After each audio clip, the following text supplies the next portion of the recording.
एक गांव में एक छोटा सा परिवार रहता था। अमन एक छोटा सा बच्चा था, लेकिन उसे पढ़ाई का बहुत शौक था, इसलिए बहुत बड़ी बड़ी किताबें पढ़ता था। ये देख एक दिन उसके बाबा उससे कहते हैं, बेटा अमन, तुम्हारी ये पढ़ाई लिखाई देख के मेरा मन हमेशा प्रसन्न हो जाता है। यहाँ गांव में तुम्हारे लिए अच्छी स्कूल नहीं। अगर तुम्हारा ये गरीब बाबा तुम्हें अच्छी शिक्षा नहीं दे पाया तो मैं तुम्हारा बाप कहलाने के लायक नहीं रहूँगा। इसीलिए मैं चाहता हूँ कि तुम्हें मैं शहर में दाखिला दिलवाऊँ, भले ही उसके लिए तेरी माँ और मुझे कितनी भी मेहनत करनी पड़े। बस तू मन लगा के पढ़ना। अमन के माता पिता अब गांव में रह के मेहनत करते हैं और इधर अमन को शहर में पढ़ाई के लिए भेज देते हैं। उसका एक शहरी स्कूल में दाखिला करवा देते हैं और आगे की पढ़ाई अब अमन शहर में ही करने वाला होता है। 12 साल बाद जब अमन की पढ़ाई पूरी हो जाती है, तब वो अपने गांव में आता है। माँ बाबूजी, मैं आपसे कुछ कहना चाहता हूँ। आज मेरे कॉलेज का आखिरी दिन है और मैं एक lड़की से बहुत प्यार करता हूँ और मैं उसी से शादी भी करना चाहता हूँ। शादी? क्या मैंने तुम्हें इसीलिए वहाँ भेजा था? ठीक है बेटा, अगर तुमने तुम्हारे लिए लड़की ढूंढ ही ली है तो हम मना नहीं करेंगे, पर हमारी भी एक शर्त है। तुम दोनों को शादी के बाद हमारे साथ ही रहना पड़ेगा।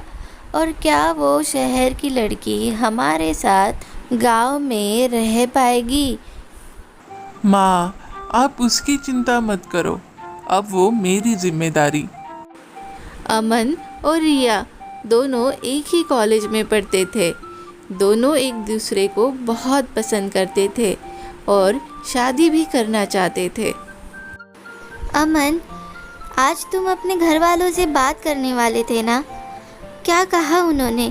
क्या वो हमारी शादी के लिए सहमत हो गए? बताओ ना मुझे।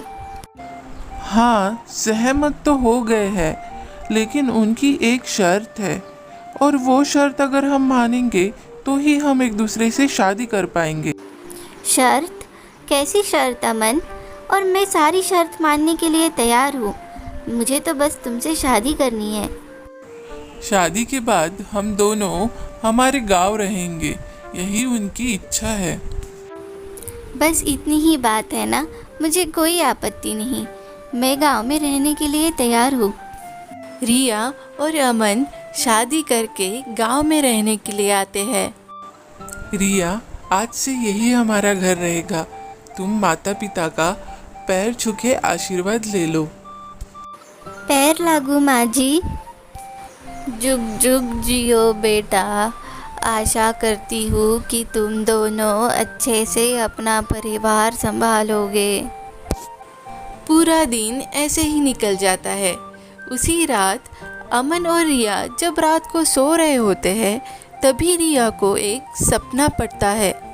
सपने में रिया देखती है कि वो एक नागों की दुनिया में चली गई है, जहाँ आजू बाजू हर तरफ चारों दिशाएं सिर्फ और सिर्फ बड़े बड़े विशाल नाग ही नाग है।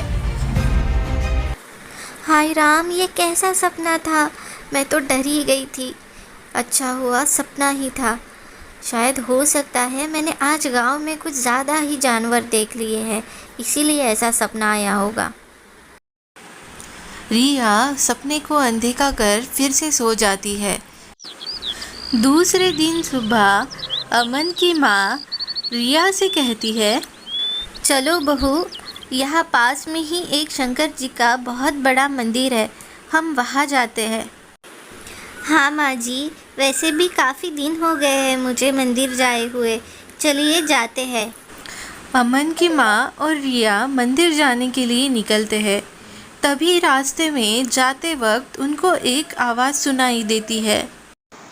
असंभव, वो आ गई लौट के। असंभव, असंभव। बहू, तुम उसकी तरफ ध्यान मत दो, वो तो ऐसे ही बड़बड़ करते रहता है। चलो हम चलते हैं, हमें देरी हो रही है। दोनों दर्शन लेके फिर से अपने घर वापस जाते हैं। लेकिन पूरे रास्ते के दौरान रिया को सिर्फ वही बातें दिमाग में आ रही थी। तो आज पूरे दिन क्या किया मेरे प्यारे बीवी ने? पता है अमन, आज तो एक अजीब ही किस्सा हुआ। मैं और माँ जब मंदिर जा रहे थे तब एक साधु ना जाने मुझे देख के क्यों अजीबोगरीब तरीके से बड़बड़ाने लगा। मैं तो कुछ समझ ही नहीं पाई। रिया, तुम खामखा परेशान हो रही हो। ये गांव है, यहाँ लोगों को ऐसे ही बड़बड़ाने की आदत है। तुम ध्यान मत दो, सो जाओ अब। थोड़ी देर बाद जब रिया को नींद लग जाती है तब फिर से उसे एक सपना दिखता है। सपने में वो देखती है कि एक बहुत बड़ा विशाल सा सांप उसकी तरफ आ रहा है और जैसे मानो उससे कुछ बात करने की कोशिश कर रहा है।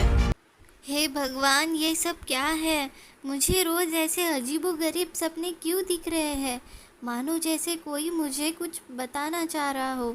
मुझे ज़रूर उस साधु से बात करनी ही होगी।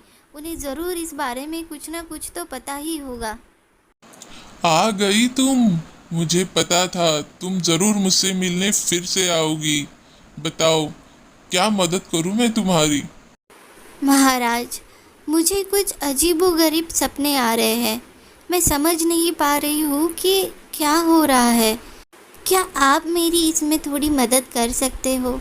क्या आपको इस बारे में कुछ पता है? रिया, तुम कोई साधारण लड़की नहीं बल्कि बहुत खास हो। तुम्हारा जन्म किसी खास मकसद से हुआ है। तुम आज रात को 12 बजे के बाद जंगल के पास वाली गुफा में चली जाना। वहीं तुम्हें तुम्हारे सारे सवालों के जवाब मिल जाएंगे। रिया साधु के अनुसार रात को 12 बजने के बाद जब घर में सब सो जाते हैं तब रिया मौका देख के घर से बाहर निकलती है और गुफा की तरफ बढ़ने लगती है। थोड़ा दूर जाने के बाद जब रिया गुफा में प्रवेश करती है तो वो देखती है कि जैसे उसके सपने में सांप ही सांप थे, वैसे उस गुफा में भी बहुत रोशनी और बहुत सांप थे। मानो वो सांप रिया को रास्ता दिखा रहे थे। थोड़ा आगे जाने के बाद रिया देखती है कि उसी गुफा में अंदर एक तांत्रिक बैठा हुआ है।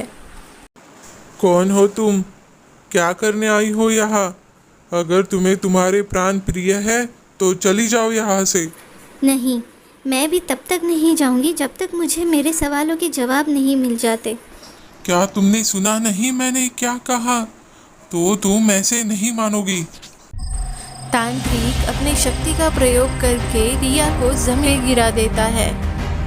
मूर्ख लड़की, खामखा अपने प्राण गवा बैठी।